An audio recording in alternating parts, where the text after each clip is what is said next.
الحمد للہ رب العالمین والعاقبۃ للمتقین والصلاة والسلام علی سید الانبیاء والمرسلین اما بعد فاعوذ باللہ من الشیطان الرجیم بسم اللہ الرحمن الرحیم محمد الرسول اللہ صلی اللہ تعالی علیہ وسلم صدق اللہ مولانا العلی العظیم۔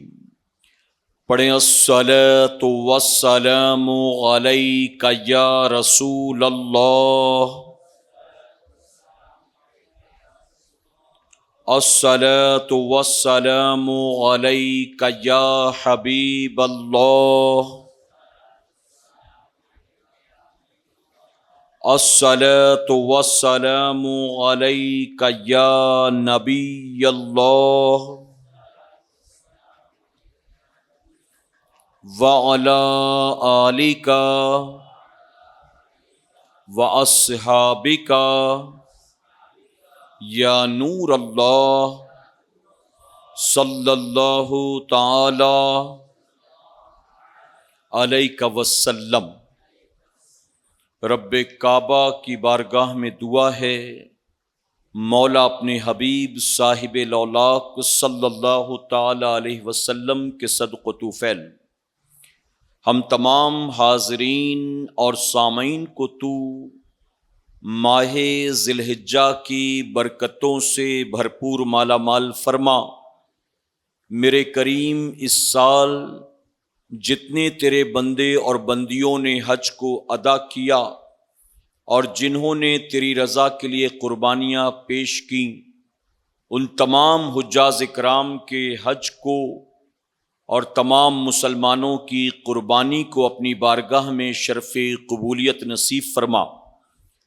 مولا ہمیں خیر و عافیت کے ساتھ ماہ محرم الحرام اور نیا اسلامی سال نصیب فرما۔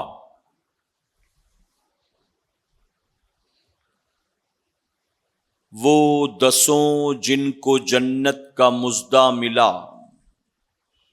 وہ دسوں جن کو جنت کا مژدہ ملا، اس مبارک جماعت پہ لاکھوں سلام۔ اور وہ عمر جن کے آداب پہ شیدا سقر، وہ عمر جن کے آداب پہ شیدا سقر، اس خدا دوست حضرت پہ لاکھوں سلام۔ میرے پیارے آقا علیہ الصلاۃ والتسلیم کے پیارے دیوانوں، اسلامی سال کا آخری مہینہ ہمارے اور آپ کے سامنے سے گزر رہا ہے۔ اس ماہ مبارک کی 10 تاریخ کو اللہ کے خلیل ابراہیم علیہ السلام کی سنت مبارکہ پر عمل کرتے ہوئے مسلمانوں نے اللہ کی راہ میں جانوروں کی قربانی پیش کی۔ اس ماہ مبارک کی 18 تاریخ خلیفہ سوم سیدنا عثمان غنی رضی اللہ تعالیٰ عنہ کی تاریخ شہادت ہے۔ پچھلے ہفتہ واری اجتماع میں ہم نے سیدنا عثمان غنی رضی اللہ تعالیٰ عنہ کی بارگاہ میں خراج عقیدت پیش کیا، اور آج کے اس ہفتہ واری اجتماع میں انشاءاللہ ہم سیدنا عمر فاروق اعظم رضی اللہ تعالیٰ عنہ کی بارگاہ میں خراج عقیدت پیش کریں گے کہ 26 ذی الحجہ یہ سیدنا عمر فاروق اعظم کی تاریخ شہادت ہے۔ یوں تو 26 ذی الحجہ کو نماز فجر کے وقت آپ پر حملہ کیا گیا، اور چند دنوں کے بعد یکم محرم الحرام کو آپ دنیا سے پردہ فرمائے، لیکن اکثر کتابوں میں 26 ذی الحجہ ہی تاریخ شہادت لکھی جاتی ہے، اور بعض بزرگوں نے اپنی کتابوں میں 1 محرم آپ کی شہادت کی تاریخ لکھی ہے۔ تو بہرحال 26 کی نسبت سے ہم آپ کی بارگاہ میں خراج عقیدت پیش کر رہے ہیں، اس نیت کے ساتھ کہ اللہ رب العزت ہماری قیامت تک آنے والی نسلوں کو بھی اصحاب رسول اور آل رسول سے سچی پکی محبت کی توفیق نصیب فرمائے۔ میرے پیارے آقا علیہ الصلوۃ والتسلیم کے پیردیوانوں، میں ایک بات جو اکثر کہتا ہوں، آج بھی بہت معذرت کے ساتھ آپ لوگوں کے سامنے وہ بات رکھنے کی کوشش کر رہا ہوں۔ اگر 26 ذی الحجہ یا 18 ذی الحجہ ماضی قریب میں گزرے کسی بزرگ کے عرس پاک کی تاریخ ہوتی تو آپ جانتے ہیں کہ ان کے عرس پاک کو منانے کے لیے کتنا ہنگامہ کیا جاتا۔ اگر یہاں آس پاس میں کسی ولی کی مزار ہو اور 26 ذی الحجہ ان کے عرس پاک کی تاریخ ہو تو آپ جانتے ہیں کہ پوری آبادی کے لوگوں کو پتا ہوگا کہ 26 تاریخ کو فلاں بابا کا عرس آ رہا ہے، 26 تاریخ کو فلاں ولی کا عرس آ رہا ہے، 26 تاریخ کو فلاں بزرگ کا عرس آ رہا ہے۔ اور اس عرس کے نام پر آپ جانتے ہیں کہ ہزاروں لاکھوں روپے کی چادریں بھی بکیں گی، پھول بھی بکیں گے، اور ساتھ ہی میلہ بھی لگے گا، کھلونے بھی ملیں گے، اور طرح طرح کی ہوٹلیں اور ریسٹورنٹس اور دکانیں بھی لگائی جائیں گی۔ لیکن جن بزرگوں کی قربانی کی وجہ سے اسلام صرف ہم تک نہیں پہنچا، بلکہ وہ اسلام جو لے کر مکہ معظمہ کی سرزمین پر امام الانبیاء تشریف لائے تھے، اگر وہ مشرق اور مغرب تک پہنچا ہے تو انہی بزرگوں کی قربانی کی وجہ سے پہنچا ہے۔ لیکن حال یہ ہے کہ ان بزرگوں کی تاریخوں کو منانا تو دور کی بات ہے، ہماری اکثریت کو ان کی تاریخوں کا عطا پتہ ہی نہیں ہوتا ہے۔ میرے پیارے آقا علیہ الصلوۃ والتسلیم کے پیردیوانوں، ہم کبھی کسی کے گھر جاتے ہیں اور گھر کے ایک کونے میں کوئی چراغ جل رہا ہو، ہم پوچھتے ہیں کہ یہ چراغ کس کے نام کا ہے؟ کوئی جواب دیتا ہے کہ غوث پاک کے نام کا چراغ ہے، کوئی کہتا ہے کہ یہ غازی میاں کے نام کا چراغ ہے۔ ہم پوچھتے ہیں کہ یہ چراغ کس نے جلایا اور کب سے جل رہا ہے؟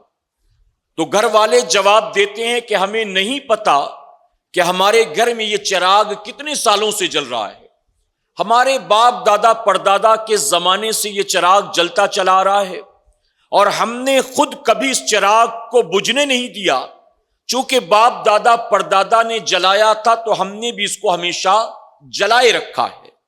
میرے پیارے آقا کے پیردیوانوں، اگر گھر میں ایک چراغ کسی بزرگ کے نام پر کوئی جلا دے تو اس کے بعد کی نسلیں بھی اس چراغ کو بجھنے نہیں دیتی ہیں۔ اگر ہم اور آپ بھی صحابہ اکرام کے نام پر محفلیں آج ہی سے منانا شروع کر دیں، ان کے نام پر بھی نظر و نیاز کا اہتمام کریں، ان کے نام پر بھی قرآن خوانی رکھیں، ان کے نام پر بھی فاتحہ خوانی رکھیں، تو یقیناً ہمارے بعد ہماری نسلیں بھی اسے زندہ رکھیں گی اور وہ بھی قیامت تک اس پر عمل کرتی رہیں گی انشاءاللہ۔ جن خاندانوں میں امام جعفر صادق کے نام پر نیاز ہوتی ہے، آپ ان سے پوچھو کہ یہ نیاز آپ کے یہاں کب سے شروع ہوئی، تو کہیں گے ہمارے یہاں باپ دادا کے زمانے سے ہوتی چلی آ رہی ہے۔ بہت سے لوگ ہر 6 تاریخ کو غریب نواز کے نام پر تاریخ مناتے ہیں، فاتحہ خوانی کرتے ہیں۔ ہم نے کئی لوگوں کو دیکھا کہ ہر مہینے کی 11 تاریخ کو غوث اعظم کی نسبت سے وہ فاتحہ خوانی کا اہتمام کرتے ہیں۔ آپ یو پی میں چلے جائیں، کرناٹک میں چلے جائیں، وہاں جو بزرگان دین آرام کر رہے ہیں، ان بزرگوں کی تاریخوں کی نسبت سے وہاں بھی ہر مہینے مسلسل نظر و نیاز کا فاتحہ خوانی کا اہتمام ہوتا ہے۔ آپ اجمیر شریف جا کر دیکھیں، غریب نواز کا عرس پاک 6 رجب کو ہے، لیکن آپ کو ہر مہینے کی 6 تاریخ کو ہزاروں کا مجمع وہاں مل جائے گا۔ میرے پیارے آقا کے پیردیوانوں، تو ہمیں اور آپ کو چاہیے کہ ماضی قریب میں گزرے بزرگوں کی تاریخیں ہم جس اہتمام کے ساتھ منایا کرتے ہیں، اسی اہتمام کے ساتھ سیدنا صدیق اکبر کی بھی تاریخ منائیں، سیدنا عمر فاروق اعظم کی بھی تاریخ منائیں، سیدنا عثمان غنی اور مولائے کائنات کی بھی تاریخ منائیں، امام حسن حسین کی بھی تاریخ منائیں، جناب انس بن مالک کی، حضرت بلال کی، سلمان فارسی کی، ان بزرگوں کی بھی تاریخیں منائیں کہ یہ ان اولین میں سے ہیں کہ جن کی قربانیوں کی وجہ سے اسلام ہم تک اور آپ تک پہنچا ہے۔ میرے پیارے آقا علیہ الصلوۃ والتسلیم کے پیردیوانوں، اگر بات صحابہ کی جائے اور ماضی قریب میں گزرے بزرگوں کی جائے، یقیناً حضور اکرم صلی اللہ علیہ وسلم نے صرف اپنی امت کے ولیوں کی تعریف نہیں کی، بلکہ میرے نبی نے بنی اسرائیل کے ولیوں کی بھی تعریف فرمایا ہے۔ قرآن میں اللہ نے خود بنی اسرائیل کے ولیوں کی تعریف کی، حدیث مبارکہ میں میرے آقا صلی اللہ علیہ وسلم نے خود بنی اسرائیل کے ولیوں کی تعریف کی۔ اسی طرح حضور اکرم صلی اللہ علیہ وسلم نے اور اللہ رب العزت نے امت محمدیہ صلی اللہ علیہ وسلم میں جو اولیاء اکرام گزرے ہیں ان کی تعریف کی ہے۔ لیکن آپ کو ماننا پڑے گا کہ جس انداز میں اللہ رب العزت نے اور حضور اکرم صلی اللہ علیہ وسلم نے صحابہ کی تعریف فرمایا ہے، اس انداز میں نہ بنی اسرائیل کے ولیوں کی تعریف کی گئی، نہ حضور کی امت کے کسی ولی کی تعریف کی گئی۔ قرآن مقدس میں اللہ صحابہ کی تعریف فرماتا ہے، احادیث مبارکہ میں حضور اکرم صلی اللہ علیہ وسلم صحابہ کی تعریف فرماتے ہیں۔ تو میرے پیارے آقا کے پیروانوں، ہمیں اور آپ کو بھی چاہیے ہم حضور کے ان جانثار صحابہ کی تعریف کریں کہ جن کی تعریف میں اللہ نے قرآن کی آیات نازل کیا ہے، اور جن کی تعریف جو ہے آج ہم حدیث مبارکہ کی شکل میں پڑھتے اور پڑھاتے ہیں۔ میرے آقا صلی اللہ علیہ وسلم نے تمام صحابہ کے تعلق سے فرما دیا، یہ آقا کا عام اعلان تھا سارے صحابہ کے لیے۔ میرے نبی فرماتے میرے صحابہ آسمان کے ستاروں کے مانند ہیں۔ یقیناً اولیاء اکرام کی تعریف میرے نبی نے کیا ہے، لیکن جس انداز میں صحابہ کی تعریف کی اس انداز میں کسی ولی کی تعریف نہیں ملتی۔ آقا فرماتے میرے تمام صحابہ آسمان کے ستاروں کے مانند ہیں، تم ان میں سے کسی ایک کا دامن تھام لوگے تو تم ہدایت پالو گے، تم کامیابی پالو گے۔ تو میرے پیارے آقا کے پیارے دیوانوں، کیوں نہ ان صحابہ سے محبت کی جائے، کیوں نہ ان صحابہ کے نام پر محفل سجائی جائے، کیوں نہ ان صحابہ کی تعریفیں کی جائے۔ اور بلکہ میں تو کہتا ہوں، اگر سیدنا صدیق اکبر کی ہم تعریف کر رہے ہیں، سیدنا عمر فاروق اعظم کے نام پر ہم محفل سجا رہے ہیں، سیدنا عثمان غنی رضی اللہ عنہ کی تعریف ہم کر رہے ہیں، مولا کائنات کے فضائل ہم بیان کر رہے ہیں، تو یہ سب کچھ کرنا آج کے بریلویوں کا طریقہ نہیں ہے، بلکہ یہ سب تو امام الانبیاء کی سنت مبارکہ ہے۔ آپ حدیث مبارکہ اٹھا کر دیکھیں، میں نے بہت پہلے کہا تھا، میرے آقا جب کسی صحابی کی تعریف بیان کرنا شروع کرتے ہیں تو اسے پڑھنے کے بعد، اس کے فضائل کو پڑھنے کے بعد یوں محسوس ہوتا ہے کہ اس سے بڑا مرتبہ تو کسی اور کا ہو ہی نہیں سکتا، چاہے وہ سیدنا عثمان غنی ہو، چاہے وہ مولا کائنات ہو۔ میرے نبی جب تعریف کرنا شروع کرتے ہیں تو اندازہ لگانا مشکل ہوتا ہے کہ اس سے بڑا بھی کسی اور کا مقام ہوگا۔ اور میرے پیارے آقا کے پیارے دیوانوں، بات اگر صدیق اکبر کی جائے، عمر فاروق اعظم کی جائے، تو قربان ان صحابہ کی عظمت پر کہ اللہ تبارک و تعالیٰ نے انبیاء کے بعد انسانوں میں سب سے بڑا مقام سیدنا صدیق اکبر رضی اللہ عنہ کو عطا فرمایا ہے۔ اور صدیق اکبر کے بعد جس کا مقام سب سے بلند بالا ہے وہ سیدنا عمر بن خطاب رضی اللہ تعالیٰ عنہ ہے۔ جانتے میرے آقا نے کس طرح سے تعریف فرمایا اپنے ان دونوں غلاموں کی؟ چونکہ سیدنا عمر فاروق اعظم کے نام پر ہم نے محفل سجایا ہے، تو مقام عمر فاروق اعظم کو سمجھیں۔ میرے نبی فرماتے ہیں کہ میرے جسم کو بنانے کے بعد، یعنی جو جسد بشری ہے، آقا فرماتے میرے جسم کو بنانے کے بعد جو مٹی بچ گئی، اللہ نے اس سے صدیق اکبر اور عمر فاروق اعظم کے جسم کو بنایا ہے۔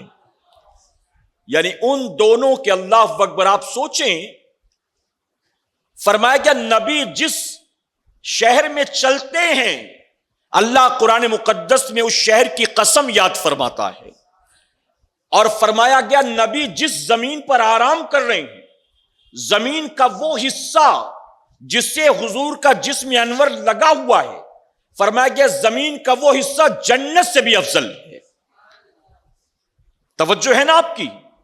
میرے نبی کے جسم کا حصہ جو زمین سے لگا ہے اس وقت، یعنی وہ روضہ انور کا مقام جہاں آقا آرام فرما رہے ہیں، فرمایا کہ وہ حصہ تو جنت سے بھی افضل ہے، تو زمین کے جس حصے پر نبی کا جسم لگ جائے وہ حصہ جنت سے افضل ہے۔ جس آقا کے جسم کی مٹی سے صدیق اکبر اور عمر فاروق اعظم کے جسم کو بنایا گیا، آپ سوچیں ان کا مقام کتنا بلند و بالا ہوگا۔ نبی کے قدم جہاں پڑے اللہ اس شہر کی قسم یاد فرماتا ہے، ارے نبی کے جسم کی بچی مٹی سے جس کے جسم کو اللہ نے بنایا ہوگا اس کا مقام کتنا بلند و بالا ہوگا۔ میرے آقا فرماتے ہیں جس زمین کی مٹی سے انسان کے جسم کو بنایا گیا ہے، مرنے کے بعد اس کو اسی جگہ پر دفن کیا جائے گا۔ توجہ ہے نا آپ کی؟ یعنی اگر کوئی پیدا ہوا ہندوستان میں تو ضروری نہیں ہے کہ اس کا انتقال ہندوستان ہی میں ہوگا، بلکہ ممکن ہے کہ اس کا انتقال مدینے میں ہو جائے، ممکن ہے کہ پیدا ہوا ہندوستان میں پوری زندگی زندہ رہا ہندوستان میں اور اس کو دفن کیا گیا جنت البقیع میں، ممکن ہے۔ اب اگر وہ جنت البقیع میں دفن ہو تو اس کا مطلب یہ ہے کہ اس کے جسم کو اگرچہ جنم دیا گیا ہندوستان میں لیکن اس کے جسم کو بنایا گیا ہے جنت البقیع کی مٹی سے۔ آپ جانتے جب پہلی مرتبہ میں عمرہ کے لیے گیا تھا تو ہمارے ایک ساتھی جس ٹور میں تھے، میرے ساتھ نہیں تھے کسی اور ٹور میں، وہ کہنے لگے کہ ہمارے ٹور میں ایک عورت آئی تھی، بوڑھی عورت، غریب عورت، فلاں گاؤں سے تعلق رکھتی ہے، اور پورے گاؤں والوں نے کلیکشن کر کے اس کو عمرہ کے لیے بھیجا تھا، اور اس گاؤں کا حال یہ ہے کہ اس گاؤں کے غریبوں کا معاملہ یہ ہے کہ اس گاؤں میں 2-4 گاؤں میں نہ کسی نے آج تک حج کیا ہے نہ کسی نے آج تک عمرہ کیا ہے۔ چونکہ یہ عورت گاؤں کی بڑی نیک عورت تھی تو لوگوں نے آپس میں چندہ کر کے اس کو عمرہ کے لیے بھیجا، اور آپ ذرا دیکھیں پہلے تو کوئی آیا نہیں تھا اور جب آ گیا تو جانے کو تیار نہیں ہے۔ وہ مدینے پہنچی تھی، عمرہ ادا کر کے مدینے پہنچی اور مدینے میں تیسرے دن اس کا انتقال ہو گیا، تیسرے دن۔ اللہ اکبر! آپ ذرا سوچیں، کبھی جانے کے بارے میں سوچ نہیں سکتی تھی، گاؤں والوں نے چندہ جمع کر کے اس کو بھیجا، کیوں؟ کیونکہ اس کو جانا ہی جانا تھا، اس کی مٹی جنت البقیع کی تھی، جنت البقیع کی۔ تو نبی نے فرمایا کہ انسان کا جسم جس زمین کے حصے سے بنایا جاتا ہے بعد مرنے کے اس کو وہیں پر دفن کیا جاتا ہے۔ تو میرے پیارے آقا کے پیارے دیوانوں، آج جہاں میرے آقا آرام فرما ہیں وہیں پہلو میں صدیق اکبر بھی ہیں، عمر فاروق اعظم بھی ہیں، تو اس سے یہ بات کلیئر ہو گئی کہ یقیناً زمین کے جس حصے کی مٹی سے اللہ نے محبوب کے جسم اطہر کو تیار کیا اسی مٹی سے اللہ نے شیخین کے جسم کو بھی تیار فرمایا۔ میرے آقا فرماتے جنت میں میرے 2 وزیر ہیں اور زمین پر میرے 2 وزیر ہیں، اور زمین کے وزیر کون؟ نبی فرماتے ابو بکر اور عمر، یہ زمین پر میرے وزیر ہیں۔ ایک مرتبہ میرے آقا تشریف لا رہے تھے، دائیں جانب صدیق اکبر تھے، بائیں جانب عمر فاروق اعظم تھے۔ اس طرح اپنے نبی کو آتا دیکھ کر صحابہ مسکرائے۔ جب صحابہ مسکرائے تو میرے آقا صحابہ سے مخاطب ہو کر فرماتے ہیں اے میرے صحابیوں، ہمیں اچھی طرح سے دیکھ لو، جیسے زمین پر آج ہم ساتھ ساتھ چلتے ہیں قیامت کے دن ہم قبر سے بھی اسی طرح اٹھنے والے ہیں۔ اب بتاؤ، جن کی تعریف امام الانبیاء فرمائیں ان کا مقام ہمارے اور آپ کی سمجھ میں آئے گا؟ ہمارے اور ذرا سمجھاؤں میں آپ کو عمر فاروق اعظم کا مقام۔ اللہ اکبر! ایک مرتبہ حضور کے اجتماع میں سارے موجود تھے سوائے عمر فاروق اعظم کے۔ عمر فاروق اعظم کسی کام میں مصروف تھے، جب وہاں سے چھٹی ملی تو چلے حضور کی محفل کی طرف۔ ابھی پہنچے بھی نہیں تھے، جبرائیل علیہ السلام حضور کی بارگاہ میں حاضر ہوئے اور عرض کرتے ہیں یا رسول اللہ صلی اللہ علیہ وسلم، کچھ دیر کے بعد آپ کی محفل میں عمر آنے والے ہیں۔ اب یہ کوئی نئی بات تو تھی نہیں، حضور خاموش رہے، آپ نے ریاکٹ نہیں کیا۔ تھوڑی دیر کے بعد پھر جبرائیل علیہ السلام عرض کرتے ہیں یا رسول اللہ صلی اللہ علیہ وسلم، کچھ دیر کے بعد آپ کی محفل میں عمر بن خطاب آنے والے۔ میرے آقا سمجھ گئے کوئی ضروری بات جبرائیل اس بہانے بتانا چاہتے ہیں، کوئی ضرور راز ہے اس کے پیچھے۔ آقا فرماتے جبرائیل کیا تم عمر کو جانتے ہو؟ تو اب جانتے ہو جبرائیل علیہ السلام نے کیا عرض کیا؟ نبی نے فرمایا جبرائیل کیا تم میرے عمر کو جانتے ہو؟ تو جبرائیل علیہ السلام عرض کرتے ہیں آقا آپ کے عمر کو فرش والے اتنا نہیں جانتے جتنا عرش والے جانتے ہیں. زمین والے کیا جانے آپ کے عمر کو، آپ کے عمر کو آسمان والے زیادہ جانتے ہیں. اب نبی نے سنا تو جانتے ہو کیا فرماتے جبرائیل ذرا عمر کے بارے میں کچھ اور بتاؤ. اب بتائیے عمر کے بارے میں جبرائیل نیا کیا بتاتے؟ جبرائیل جو بھی بتاتے سب میرے نبی کو پتا ہی تھا نا. ارے جن سے عمر کا کوئی عمل نہ چھپا ہو، کیا بتاؤ وہ عمر کے بارے میں کچھ ایسا تھا جو نہیں جانتے تھے؟ نبی نے پھر بھی فرمایا کہ جبرائیل عمر کے بارے میں کچھ اور بتاؤ. معلوم ہوا کہ عمر کی تعریف سننا نبی کو پسند ہے. آج ہم یہاں بیٹھے عمر فاروق اعظم کی تعریف کر رہے ہیں، یقیناً مدینے کے تاجدار وہاں سے مسکرا رہے ہوں گے. تو آقا نے فرمایا جبرائیل کچھ اور بتاؤ. تو جبرائیل علیہ السلام عرض کرتے آقا میں عمر کی کیا تعریف کروں؟ میں اگر نوح علیہ السلام کی عمر لے کر آؤں، اب نوح علیہ السلام کی عمر کتنی؟ عام طور پر لوگ کہتے 950 سال. 950 سال تو آپ کے تبلیغ دین کی عمر ہے. 950 سال تو لوگوں کو توحید کی طرف بلاتے رہے، رسالت کا پیغام دیتے رہے. آپ کی ٹوٹل ایج 950 سال نہیں ہے. 950 سال تو لوگوں کو تبلیغ فرمایا ہے. آپ کی عمر تو 1000 سال سے زیادہ ہے. جبرائیل علیہ السلام عرض کرتے آقا اگر میں نوح علیہ السلام کی عمر لے کر آؤں اور آپ کے عمر کی تعریف کرنی شروع کر دوں تو میری عمر ختم ہو سکتی ہے لیکن عمر کی تعریف ختم نہیں ہو سکتی. میرے پیارے آقا کے پیروانوں، جس عمر کو زمین والے نہ جان سکے اس عمر کے آقا وہ مولا کو زمین والے کیا جان سکیں گے؟ پھر کوئی خبیثہ کھڑے ہو کر نبی کی شان میں گستاخی کرے، پھر کہیں سے کوئی مہنت اور پنڈت کھڑے ہو کر نبی کی بے ادبی کرے، پھر کہیں سے کوئی مرتد کھڑا ہو کر نبی کی بے ادبی اور گستاخی کرے، اور کہیں سو کالڈ مسلمان نبی کو ناپنے تولنے کی کوشش کرے، اتنے بڑے کہ اتنے بڑے، ہم بڑے کہ وہ بڑے. معاذ اللہ. ہم کہتے ہیں نبی کے غلام کو جب زمین والے نہیں جان سکے تو عمر کے آقا کو آخر کیا زمین والے جان سکیں گے؟ اور وہ بھی جو مشرک ہو، جس نے کلمہ بھی نہ پڑھا ہو، جس کو قرآن پڑھنا نہیں آتا، جس نے حدیث کی کتابیں نہ دیکھی ہو، جس کو نبی کی سیرت کے کوئی پہلو نہ معلوم ہو، وہ کیا جانے نبی کی عظمت کو؟ یہ شان عمر فاروق اعظم کی ہے. میرے پیارے آقا کے پیروانوں، سیدنا عمر فاروق اعظم رضی اللہ تعالیٰ عنہ آپ کے بچپن کے واقعات اکثر کتابوں میں نہیں ملتے، اور اکثر بزرگوں کے ساتھ یہی معاملہ ہے. کتابوں میں واقعات اس وقت جمع کیے جاتے ہیں جب وہ شخصیت مشہور ہو جاتی ہے، ورنہ پہلے کے واقعات کون نقل کرے، کون نوٹ کرے؟ بھلا بتائیے. میرے پیارے آقا کے پیروانوں، آپ کا تعلق قبیلہ بنو عدی سے ہے.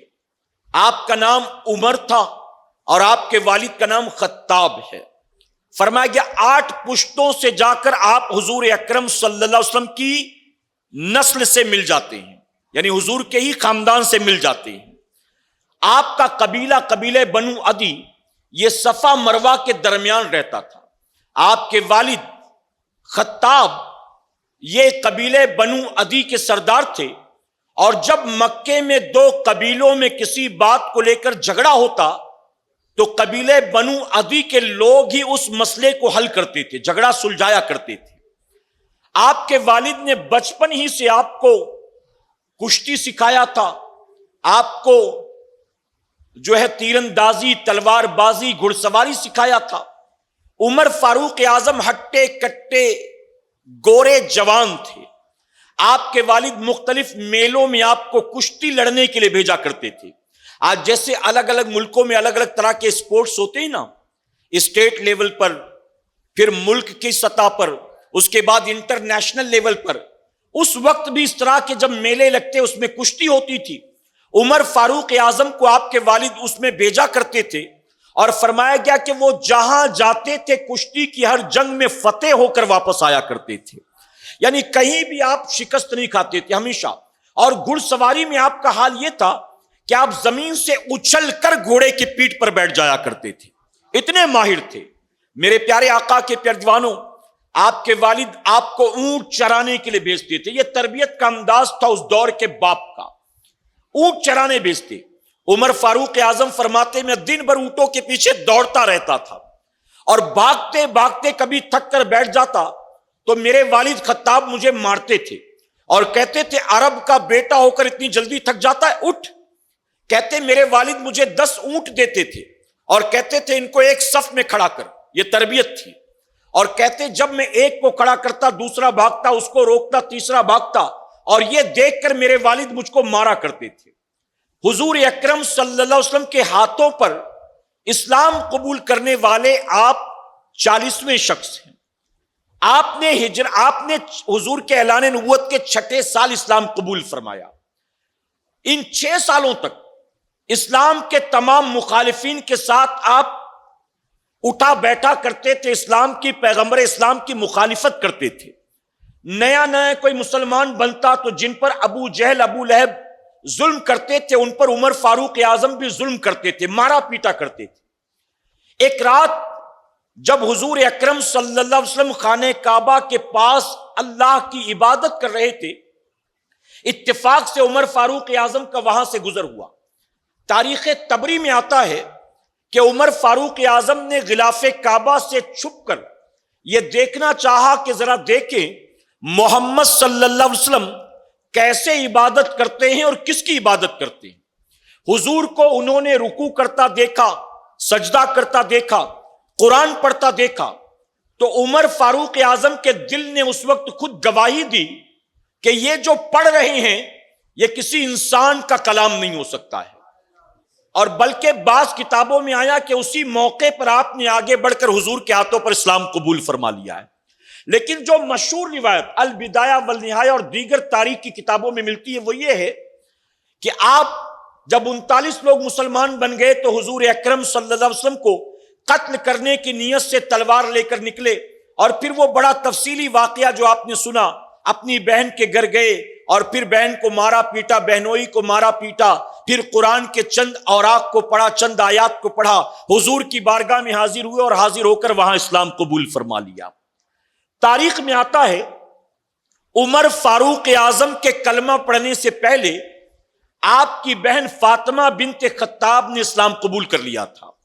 آپ کے بہنوئی سعید بن زید نے اسلام قبول کر لیا تھا، اور آپ کے بھائی غالباً ان کا نام بھی سعید بن خطاب تھا، انہوں نے اسلام قبول فرما لیا تھا۔ تو آپ کے گھر کے 3 افراد بھی اسلام کے دامن سے وابستہ ہو چکے تھے۔ میرے پیارے آقا علیہ الصلوۃ والتسلیم کے پیروانوں، آپ نے اسلام قبول کیا، اور قبول اسلام کے بعد رات بھر آپ بستر پر سوچتے رہے، رات بھر، کہ صبح اٹھ کر سب سے پہلے کس کو خبر دوں کہ میں نے کلمہ پڑھا۔ اب جانتے پوری رات یہ سوچنے کے بعد آپ نے فیصلہ کیا کہ اس وقت مکے میں جو سب سے بڑا اسلام کا دشمن ہے اسی کو جا کر اطلاع کرتا ہوں۔ ایک دم صبح پہنچے آپ ابو جہل کے دروازے پر، جا کر دروازے پر دستک دی۔ اب ایک دن پہلے اسی ابو جہل کے مشورے پر تلوار لے کر نکلے تھے حضور کو شہید کرنے، قتل کرنے، اور صبح پہنچے ابو جہل کے دروازے پر دستک دی، پوچھا کون؟ آپ نے کہا میں عمر بن خطاب۔ ابو جہل نے خوشی خوشی دروازہ کھولا کہ شاید خوشخبری سنائیں گے کہ میں محمد کو قتل کر کے آیا ہوں۔ لیکن جب دروازہ کھولا تو جانتے عمر فاروق اعظم نے مسکرا کر کیا کہا ابو جہل تیرے لیے بہت بری خبر ہے، ارے جن سے تو دشمنی رکھتا ہے میں نے خود ان کی غلامی کا پٹہ اپنی گردن میں ڈال لیا۔ اس نے کہا مجھے سمجھ میں نہیں آتا تو کیا کہنا چاہتا ہے؟ آپ فرماتے میں نے محمد کا کلمہ پڑھ لیا ہے صلی اللہ علیہ وسلم۔ اب اتنا سننا تھا، ابو جہل جل بھن گیا، اس نے زور سے دروازہ بند کر دیا، آپ کے منہ پر دروازہ بند کر دیا۔ اب عمر فاروق اعظم وہاں سے نکلے، آپ نے مکے میں لوگوں سے پوچھا مکے میں کون ایسا شخص ہے جس کا پیٹ سب سے زیادہ ہلکا ہے؟ لوگوں نے ایک آدمی کا نام بتایا کہ اس کا پیٹ بہت ہلکا ہے۔ اب پیٹ ہلکا ہونے سے مراد جانتے ہیں نا، یعنی وہ کوئی بات ہضم نہیں کر پاتا ہے، جس کا پیٹ بڑا ہلکا ہوتا ہے۔ تو آپ نے پوچھا، ہر کسی نے ایک آدمی کا نام لیا، آپ اس کے پاس گئے اور آپ نے اس کے پاس جا کر کہا میں تجھے ایک راز کی بات بتانا چاہتا ہوں لیکن وعدہ کر کے تو کسی کو نہیں بتائے گا۔ اب یہ سنتے اس کا کان کھڑا ہو گیا کیونکہ راز کی بات تھی نا، اور آپ نے کہہ دیا کسی کو بتائے گا نہیں، وعدہ کر۔ اس نے کہا بتاؤ عمر کیا بات ہے، کیا بتانا چاہتے ہو؟ میں وعدہ کرتا ہوں کسی کو نہیں بتاؤں گا۔ عمر فاروق اعظم فرماتے ہیں کہ واقعی کسی کو بتائے گا نہیں؟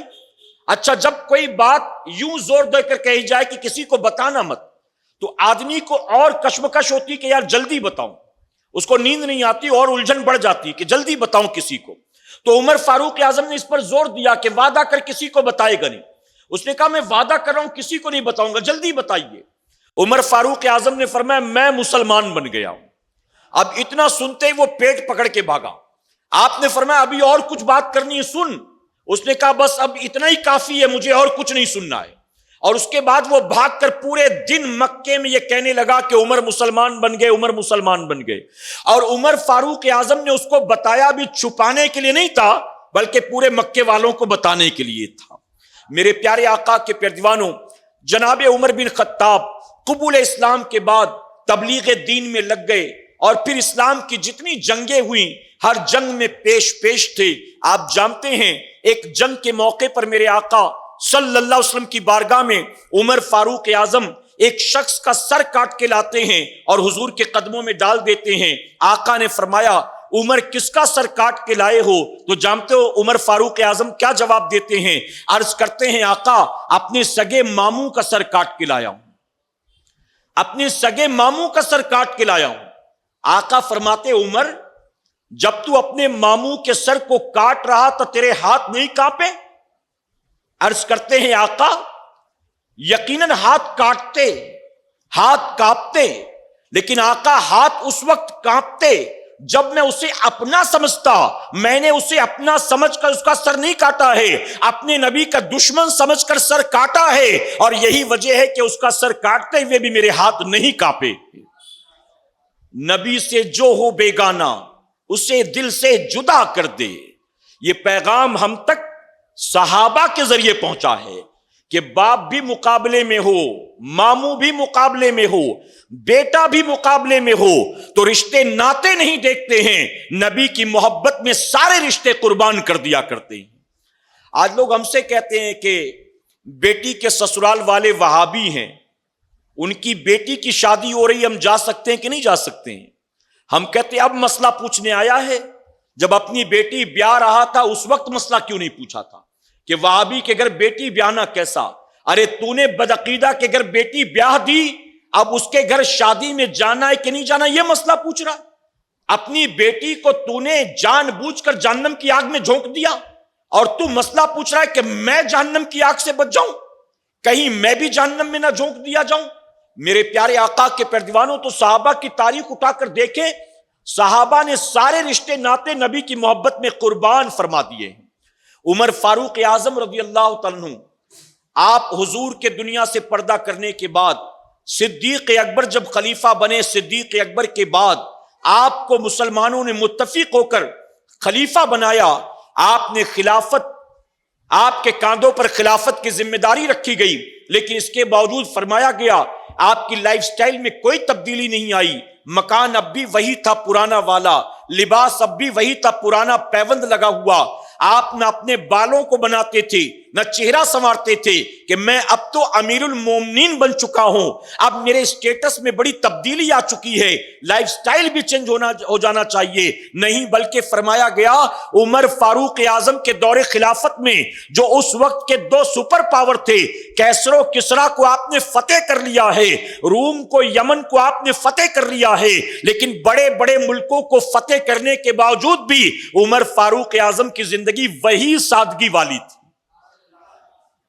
رات کو نکلتے رعایا پروری کے لیے گلی کوچوں میں بھٹکتے تھے، کسی گھر کا چراغ جل رہا ہے تو کام دروازے پر لگا دیتے کہ اتنی رات کو لوگ جاگ کیوں رہے ہیں. اگر کہیں سے رونے کرانے کی آواز آتی تو دروازے پر دستک دیتے کہ آخر گھر میں پریشانی کیا ہے.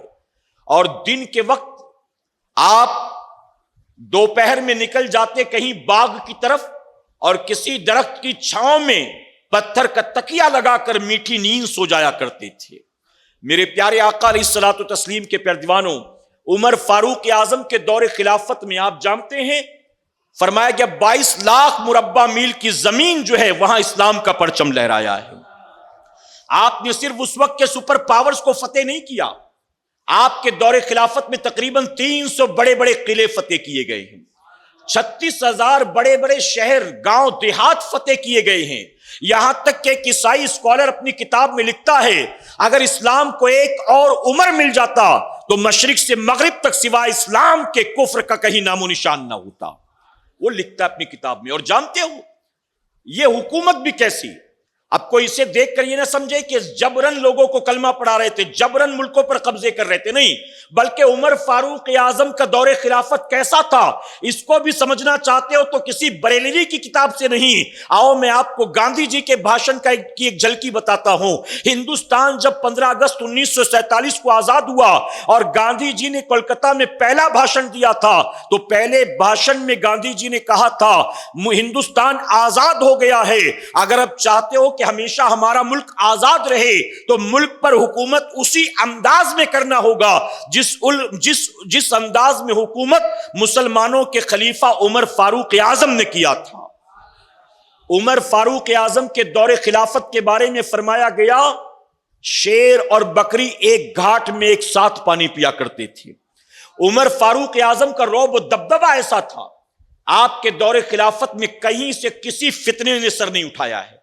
صدیق اکبر کے دور خلافت میں بڑے فتنے تھے, عمر فاروق اعظم کے دور خلافت میں کہیں سے کسی فتنے نے سر نہیں اٹھایا, صرف یہود و نصارہ سے مقابلہ ہوتا رہا. لیکن آپ کے بعد سیدنا عثمان غنی کا دور خلافت آیا تو فتنوں کا آغاز ہو گیا ہے. پھر فتنے ہی نہیں بلکہ مسلمان فرقوں میں بٹنے لگے, مسلمانوں کے الگ الگ فرقے پیدا ہونے شروع ہو گئے اور ایسے فرقے بنے کہ آج تک ختم نہیں ہوئے بلکہ بڑھتے ہی جا رہے ہیں.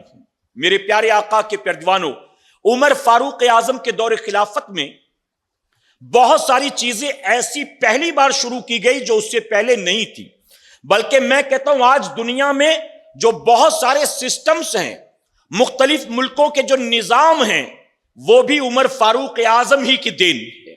آپ جانتے ہیں سیدنا عمر فاروق اعظم, اللہ اکبر, میرے نبی آپ کی تعریف کرتے کرتے فرماتے ہیں میرا عمر وہ ہے کہ قیامت کے دن اللہ جس سے سب سے پہلے مصافحہ فرمائے گا. آقا فرماتے ہیں عمر کی زبان سے حق بولتا ہے. میرے پاس موقع نہیں ورنہ میں آپ کو قرآن کی ان آیات کے مفہوم بیان کر کے بتاتا.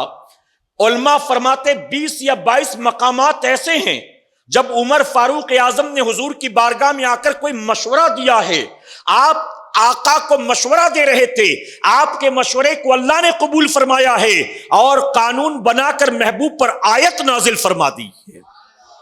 چاہے وہ پردے کا حکم ہو, چاہے ماہ رمضان میں افطار کے بعد میاں بیوی کے آپس میں ملاقات کا حکم ہو, چاہے وہ حضور کی ازواج مطہرات کے بارے میں حکم ہو, میرے پیارے آقا کے پر چاہے وہ اذان کا معاملہ ہو, کئی ایسی چیزیں ہیں آپ نے حضور کو مشورہ دیا, اللہ نے قانون بنا کر محبوب پر قرآن کی آیت نازل فرما دی ہے. عمر فاروق اعظم کے دور خلافت میں سب سے پہلے یہ جو جنگڑنا کا سسٹم ہے نا, سینسکس, اس کا آغاز سب سے پہلے سیدنا عمر فاروق اعظم نے کیا ہے. یہ پاپولیشن کہاں کتنی ہے, کون سے ملک میں کتنی ہے, یہ ساری چیزیں آپ نے شروع کی. اسی طرح بیت المال کا سسٹم آپ نے شروع کیا.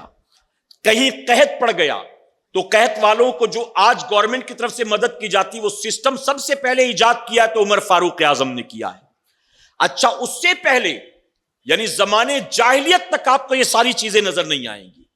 دھیرے دھیرے یہ سارے سسٹم, اسی طرح پولیس کا محکمہ, اس کی بنیاد بھی سیدنا عمر فاروق اعظم نے رکھی ہے. یہ ملٹری سسٹم یہ بھی عمر فاروق اعظم نے شروع کیا ہے. سرحدوں پر فوج کا نظام یہ عمر فاروق اعظم نے شروع کیا ہے.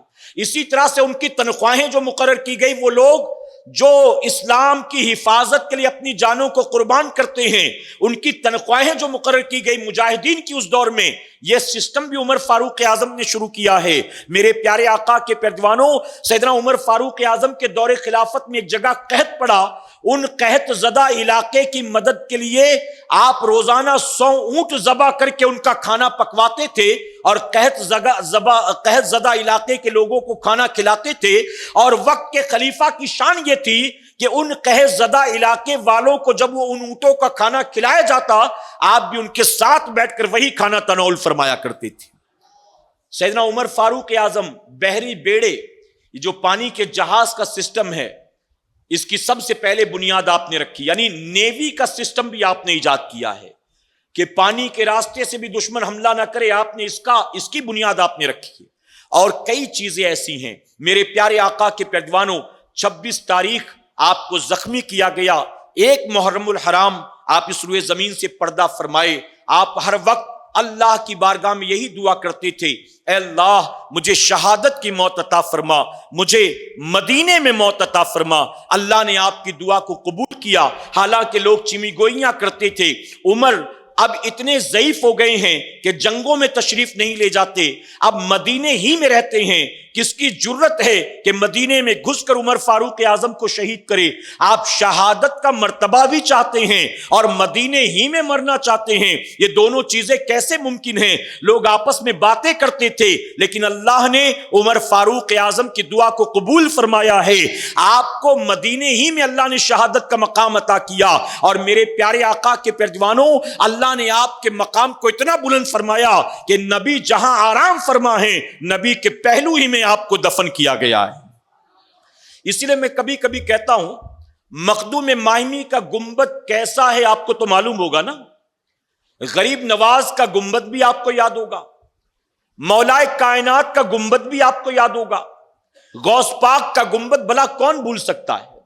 ان سارے بزرگوں کے گنبد کیسے ہمیں معلوم ہے، لیکن ذرا آؤ ان کے گنبد کے بارے میں ذرا سوچو۔